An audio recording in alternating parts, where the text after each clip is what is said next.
From WXOJLP Northampton, 103.3 FM, your Valley Free radio station. Welcome. I'm Warren Odess-Gillette, and this is A Baha'i Perspective.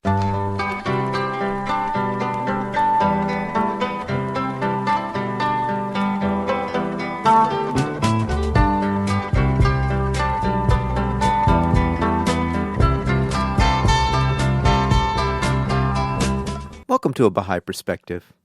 I recorded an interview with Eileen Maddocks on April 1st, 2019. Eileen is the author of 1844, Convergence and Prophecy for Judaism, Christianity, Islam, and the Baha'i Faith. It's an interesting work that describes the millennial movement, and in particular the Millerite movement in the 19th century, in which Christians had calculated the return of Christ around 1843 and 1844.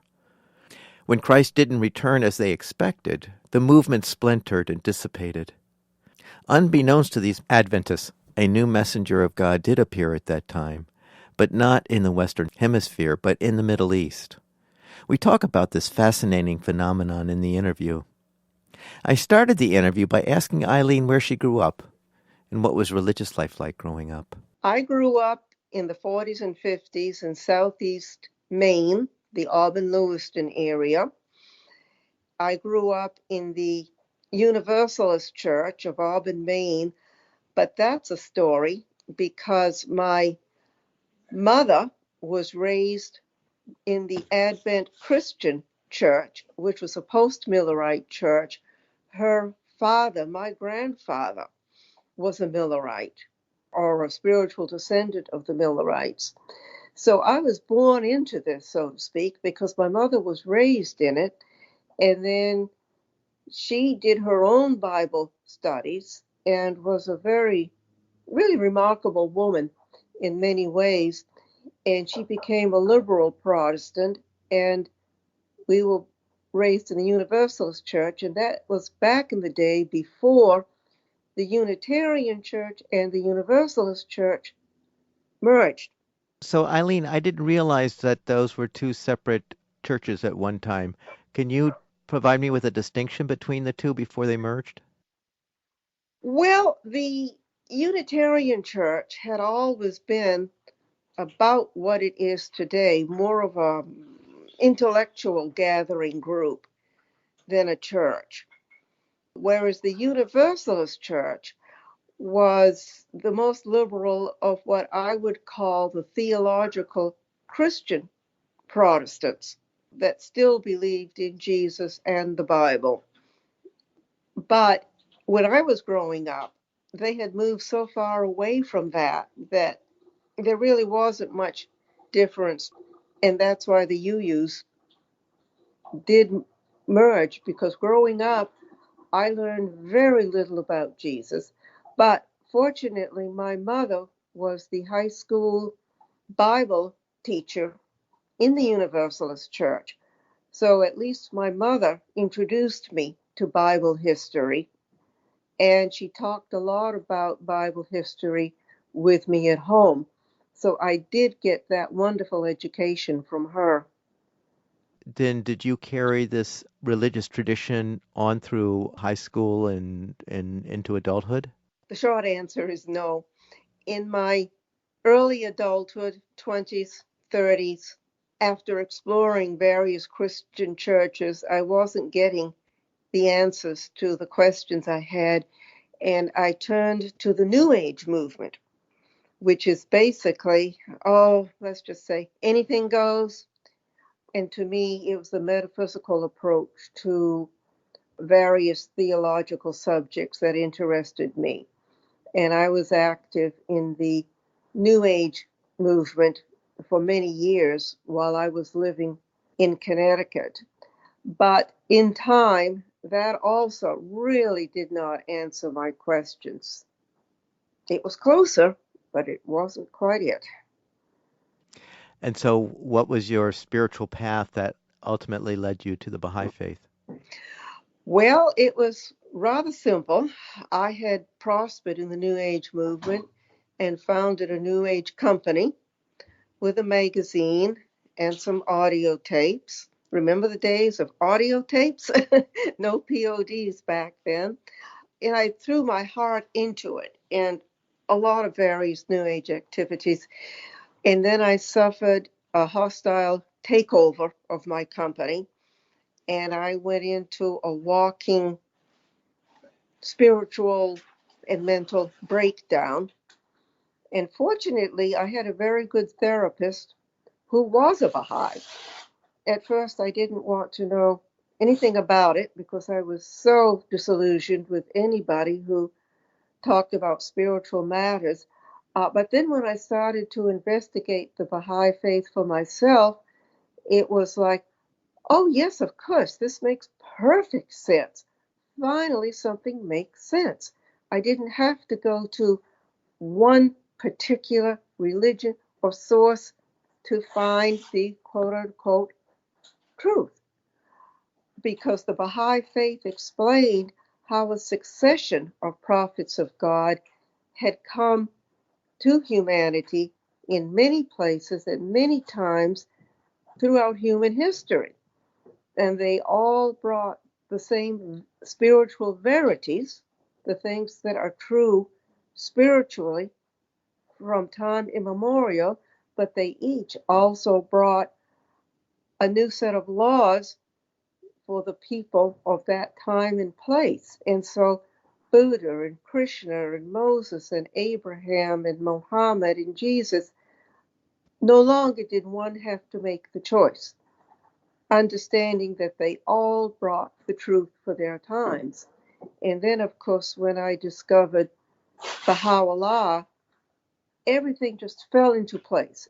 And I knew I didn't have to be a seeker and searcher any longer, only within the faith, always trying to learn more and more. So Baha'u'llah being the prophet founder of the Baha'i Faith. Yes, exactly. So I'm speaking with Eileen Maddocks, author of the book 1844, Convergence in Prophecy for Judaism, Christianity, Islam, and the Baha'i Faith. So Eileen, why don't we get into talking about your book? First of all, what inspired you to write this book? I might guess that it had something to do with your religious background. Yes, it certainly did. Well, a friend of mine, Cyrus Parvini, produced a feature movie on Millerism.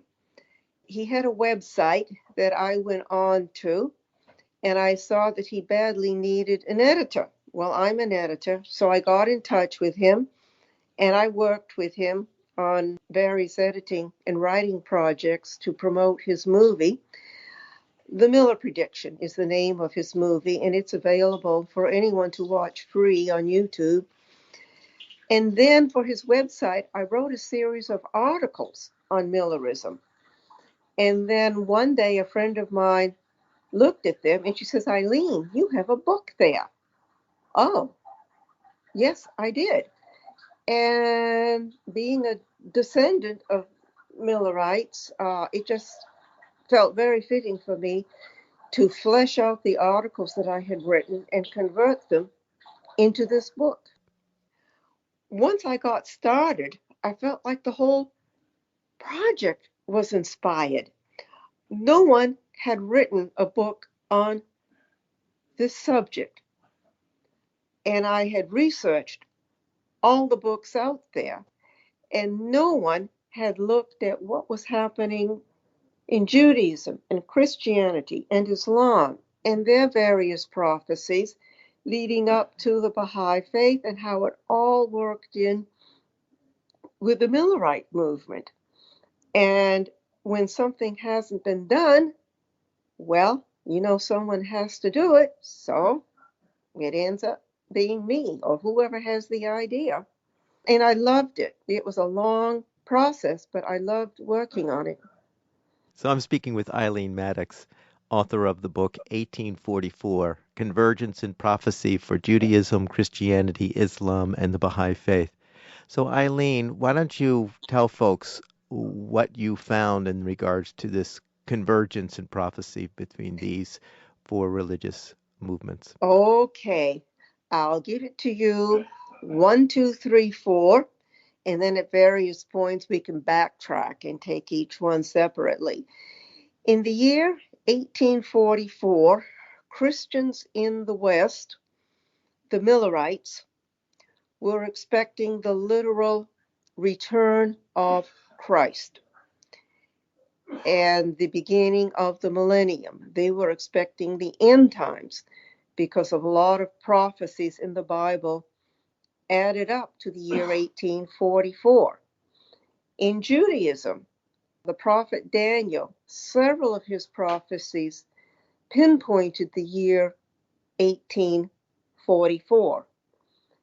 Islam, unknown to most of us in the West, and something I hadn't been aware of, also had many of its own prophecies pointing to the year 1844 and the return of their, what they call him, the hidden imam, or the 12th imam, who would bring in the judgment day. And then, of course, in 1844, the Bab, the first prophet of the Baha'i Faith, declared his station and mission in what was then Persia. So here you had four religions all saying the same thing. And so in this book, I have tried to bring all four of these prophetic streams together. I'm speaking with Eileen Maddocks, author of the book 1844 Convergence in Prophecy for Judaism, Christianity, Islam, and the Baha'i Faith. So, Eileen, why don't we start first with Millerism? Okay, that would be good. This is in the West, of course, in New England. William Miller, the movement was certainly not contained to him, but it took his name, Millerism. He was born in the 1780s, the oldest of 16 children, to a farm family. He was born in Vermont, and then the family moved to New York State. He had minimal formal education or education of any sort. He could only go to school 3 months a year. That's the way it was back then. But he had a very intelligent mind. He was an avid reader, and he read every book he could put his hands on. He had been raised a devout Baptist, but when he reached adulthood, he became a deist. He was drawn to the writings of Voltaire, Thomas Paine, Benjamin Franklin, who believed that, yes, God created the world, but then he had nothing more to do with it, and nothing happened for humanity after we die. And so he spent many years in the deist movement. But he was increasingly uncomfortable with deism. And by 1816, he was married, he had children, and he took his family to the Baptist church every Sunday, although he didn't consider himself a Christian. But while he was giving a talk in church, he had an inner vision of a, quote, Savior. Not Jesus per se, but Savior, which he interpreted to be Jesus. And from then on, he was totally comforted. He knew that he could come to know the Savior. And the only two books he read from then until the end of his life was the Bible and Cruden's Concordance. He was especially interested in the biblical prophecies. And epiphany that he had, suddenly the character of a Savior was vividly impressed upon my mind. It seemed that there might be a being so good and compassionate as to himself atone for our transgressions and thereby save us from suffering the penalty of sin. I immediately felt how lovely such a being must be and imagined that I could cast myself into the arms of and trust in the mercy of such a one. He spent the rest of his life on this path. Now, he was a farmer himself, a biblical scholar, Sunday school teacher, and community leader, and all his spare time was spent studying the Bible. And he was not alone in this. In the 1820s, 1830s, in the US and in England, there were many biblical scholars who were avidly searching the Bible and looking for hints for the second coming of Jesus. And then he started receiving the message, quote, "Go and tell the world," end quote. Well, Miller was a humble man, a reasonably poor speaker, and he did not want to go anywhere and speak publicly. And so he gave an ultimatum to God about this message. And that ultimatum was, if I receive a request in half an hour, okay, I'll go speak. If that doesn't happen, the answer is no. Well, wouldn't you know, within half an hour, his nephew came riding in. He asked his uncle, William Miller, "Our minister is going to be gone this next Sunday. Could you please come to Dresden and speak in his stead?" Well, Miller was caught, and that was the beginning. His sermons were 2 hours long. He was plodding, ungrammatical, but he was very well received, and one invitation led to another. One contact among clergy led to another, and the Millerite Adventist movement swept the Northeast with newspapers and camp meetings, and at its peak, there were about 200 clergy who were preaching the end days and the return of Jesus. So at that point, had he marked a date or a year? Yes, and he did it, and I should say they did it, because this was not exclusively Miller's. Many scholars were perusing the book of Daniel, and what it came down to was Daniel's prophecy about the 2,300 years. Now, in biblical accounting, a day equals a year. So when the Bible, or I should say a prophecy in the Bible, mentions days, you convert it to years. 1 day for a year, and there are 360 days to a year. And this 2,300 days, years prophecy went like this. It was a vision that Daniel had. It was a long vision. I'm only going to read a few sentences. And it's from Daniel 8th chapter, 13, 14. Because of rebellion, the Lord's people and the daily sacrifice were given over to it. It prospered in everything it did, and the truth was thrown to the ground. And it's talking about the end days here. The vision continued as Daniel heard a holy one ask that eternal question, "When?" Then I heard a holy one speaking, and he said to me, "It will take 2,300 evenings and mornings, then the sanctuary will be reconsecrated." So biblical scholars of that time believed that Jesus, of course, would reconsecrate, and it would be in 2,300 years. So where do you start counting? The conventional time to start counting was in 457 BC. That was the year that the Persian king Artaxerxes, in the post-exilic years, gave permission to the Jews to rebuild Jerusalem. And if you add 457 to 2,300, and remember, you're changing millennia there, you come out to the year 1844. So in other words, you subtract the 20 the BC, Exactly. yeah, the That's BC term to the yes. AD term, yeah, Yes, exactly. or to That's the the total, other way yeah. to do it. Right. Yeah, and Right. subtract.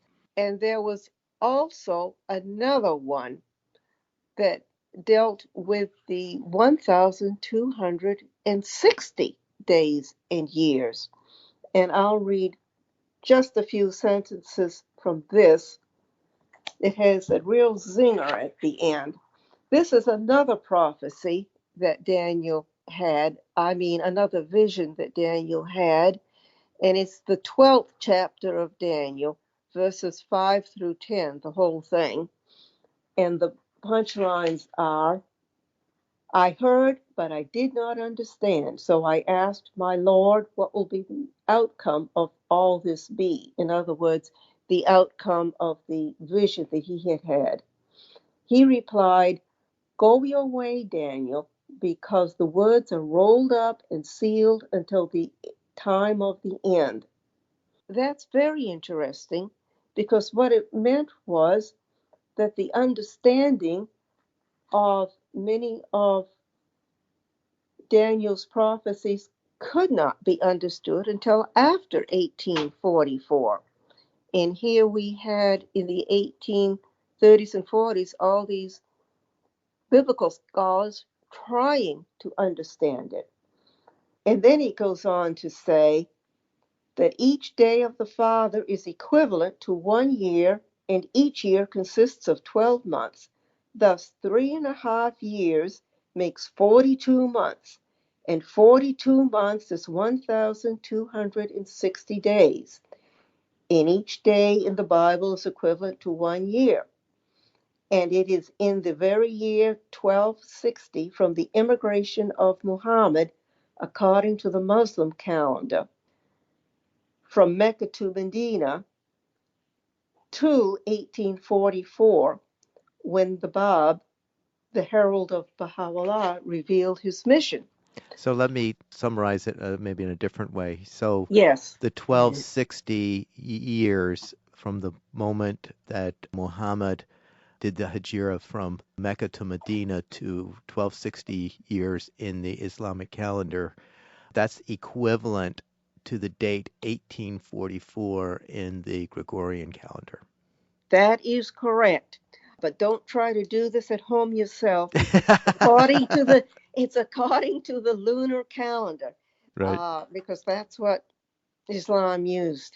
But right. yes, you have it correctly. Due to time, why don't we fast forward to the year 1844 and what happened?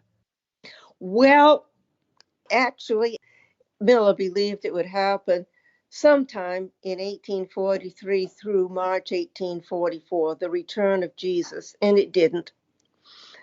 So the scholars went back to the Bible, and several other dates were issued. And then the final date that they came up with was in October 1844. And I believe it was the Day of Atonement in October of that year, according to an obscure Jewish calendar. And that was the day when the Millerites were all agreed that Jesus would come. And of course, the short story was the next day came after that, and the return had not happened in the way that the Millerites had been expecting it to. However, kind of the joke among Baha'is is Miller had the right date. He simply had the wrong continent because in 1844, the return of the essence of Christ, the spirituality of Christ, had returned in Persia in the beginning of the Baha'i era. And you know what? Even Jesus used that kind of thinking when it came to the return of Elijah by Yes, saying that, John the Baptist is the return of Elijah. And so Jesus really set up the concept of the return being not a physical person replicating a historical figure, but the essence of that figure returning. Yes, he did. At the Transfiguration, which was witnessed by three of his disciples, of course, Jesus met with Elijah and Moses, I believe, but don't quote me if I'm wrong. And then, when walking down the mountain afterwards, his disciples asked, well, what about John the Baptist? Wasn't he the return of Elijah? No. And Jesus explained, he was the return of the essence. And you explained it beautifully, so I won't say anything more on that. So, what did they decide to do when they didn't realize to look somewhere around the world rather than in the United States for this return? Well, to put it in today's wordage, they were not happy campers. The movement split into many, many factions. Miller himself never lost his faith. Never. He just figured they had the date wrong and that it would happen. Many Millerites fell out of the movement and went back to their churches. A lot of, well, shall we say, ambitious people looking for leadership founded their own churches, and a lot of fairly, shall we say, unique theologies took off at that time. The mainstream Millerites, led by Miller and many who were faithful with him, did hold a conference in Albany, New York, the next year, and they did try to set everything right, but the movement simply fell apart and it never came together again. And the word Adventist took on many different meanings, except they all agreed that Jesus would come again. Now, what's so interesting is traditionally in Christianity, traditional Christianity, Jesus was expected to return, yes, but post millennial, meaning after humanity had created 1,000 years of peace and justice on earth.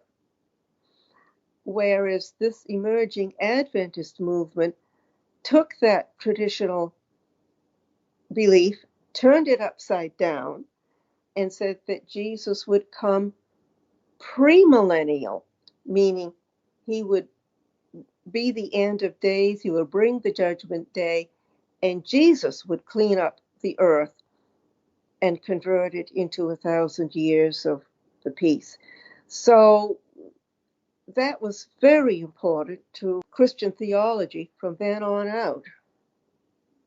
And so there's a number of Christian denominations today. Their birth is from the Millerites. Yes, yes. Jehovah's Witnesses is one. Mm, tangentially, but yes. Well, why don't you explain that relationship? Well, I've never gone into it much. All I know is that the founder of the Jehovah's Witnesses was an Adventist in the 1870s, I believe, and then he went his own way. So, yes, in a sense, I think you could say that that is correct. In the 1840s and 50s, there were many, many branches of Adventism established. 6 of them survived for a few years, and there were many splits within them and then mergers beyond counting. And then only 3 of them that came from the original Millerism have survived to this day. One of them, of course, was the Advent Christian Church that my grandfather and his ancestors belonged to. And it has about 20,000 members today, mostly in the United States. The second one is the Church of God Seventh Day, which meets on Saturdays, and it has about 14,000 adherents today. And then, of course, the best known is the Seventh Day Adventist Church, which is global, and its website says that it has about 20 million believers today. So I'm speaking with Eileen Maddocks, author of the book 1844 Convergence and Prophecy for Judaism, Christianity, Islam and the Baha'i Faith, and I think we basically covered all of them. You spoke of the prophecy in Daniel, which is the Jewish Bible, and then we talked about how that prophecy led to the date 1844 for the return of Christ, which was important for the Adventist movement in the 19th century. And then you mentioned also the prophecy in Daniel about the 1260 days for the return, and that corresponds, if you use the year 1260 in the Islamic calendar, which is a lunar-based calendar versus a solar-based calendar, that also correlates to the year 1844. And then for the Baha'i Faith, of course, that is the birth demarcation for the Baha'i Faith, for it was the manifestation of God, the Bab, who was the herald to Baha'u'llah, the founder of the Baha'i Faith, that declared his mission in 1844. Now, Eileen, you had mentioned to me before this interview that Miller had a dream that was significant. I was wondering if you could share that. Yes, it's a little long. I put it in the epilogue. I'm just going to read portions of it and paraphrase the rest. To begin with, I think the reason this is so important is, well, as I was writing this book, I became emotionally very close to William Miller. I totally respected him as a person. As the saying goes, he was as honest as the day was long, and he was as faithful to his beliefs as a person could be. At the end of the book, I had nothing but profound respect for him and the work that he did. And then when I was going through his memoirs and books written about from his memoirs, I discovered a dream that he had in 1847, 2 years before he died, 3 years after the return of Christ had not occurred in the West as expected. Dreams are often showing us our spiritual way and giving us spiritual guidance. And it can be a little dangerous to try to interpret someone else's dream. So I didn't interpret it, but I felt that the meaning was so obvious and that it was given to him as a comfort. That's how I'll explain it. And here's the dream. Miller had remained stalwart in his Adventist faith, as we had discussed. I dreamed that God, by an unseen hand, sent me a curiously wrought casket, about 8 inches by 6 inches square, made of ebony and pearls. Inlaid to the casket, there was a key. I took the key and opened the casket, when to my wonder and surprise, I found it filled with all sorts and sizes of jewels, diamonds, and precious stones, and gold and silver of every dimension and value, beautifully arranged within the casket, and they shed a wonderful light and glory equaled only by the sun. I thought it was my duty not to enjoy this wonderful sight alone, although my heart was overjoyed at its brilliance, beauty, and value. Therefore, I placed it on a table, and I gave out word that all who had a desire might come and see this most glorious and brilliant sight ever seen by man in this life. The people began to come, at first a few, and then many.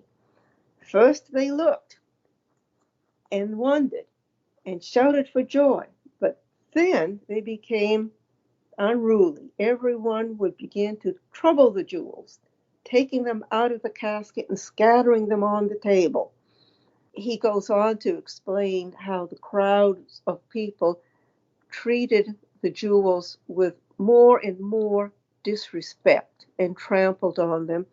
Not only trampled on them, but brought in a lot of dirt with them. They had no respect for what the jewels represented. Then his dream goes on. He says, I became wholly discouraged and disheartened and sat down and wept. While I was thus weeping and mourning for my great loss and accountability, I remembered God and earnestly prayed that He would send me help.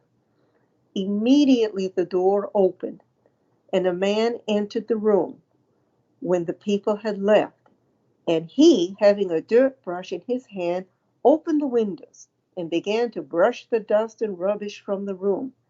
I cried to him to forbear, for there were some precious jewels scattered among the rubbish. He told me to fear not, for he would take care of them. Then, while he brushed the dust and rubbish, false jewels and counterfeit coin all rose and went out of the windows like a cloud, and the wind carried them away. In the bustle, I closed my eyes for a moment. When I opened them, the rubbish was all gone. The precious jewels and diamonds, the gold and silver coins lay scattered. He then placed on the table a casket much larger and more beautiful than the former, and gathered up the jewels, the diamonds, the coins by the handful, and cast them into the casket, till not one was left, although some of the diamonds were not bigger than the point of a pin. And he called out to me. I looked into the casket, but my eyes were dazzled with the sight.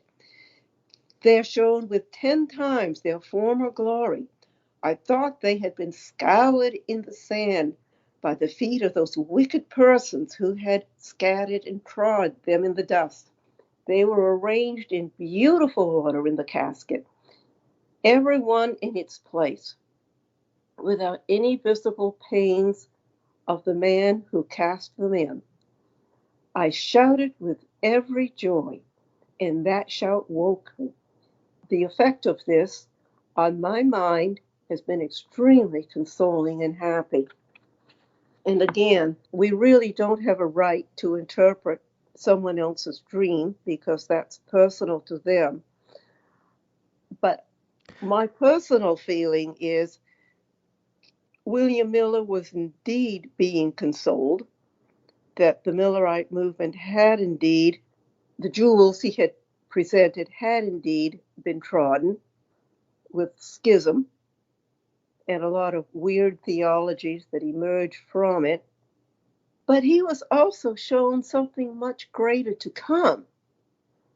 And as a Baha'i, I believe that the much larger casket with many, many more precious jewels and so forth was showing him the larger picture, which is that there have been many prophets of God, and the return of each one of them is actually the next prophet of God, who, in a manner of speaking, sort of picks up where the other one leaves off, and carries on the spiritual education of mankind. That's my take on it, and I sincerely hope that when William Miller passed over 2 years later, I hope that he did meet Jesus, and I hope that he was also shown the meaning of his dream and the larger reality of what he had spent his life working for. Eileen, thank you so much for sharing this remarkable story of this convergence of all these major religious traditions into a unity.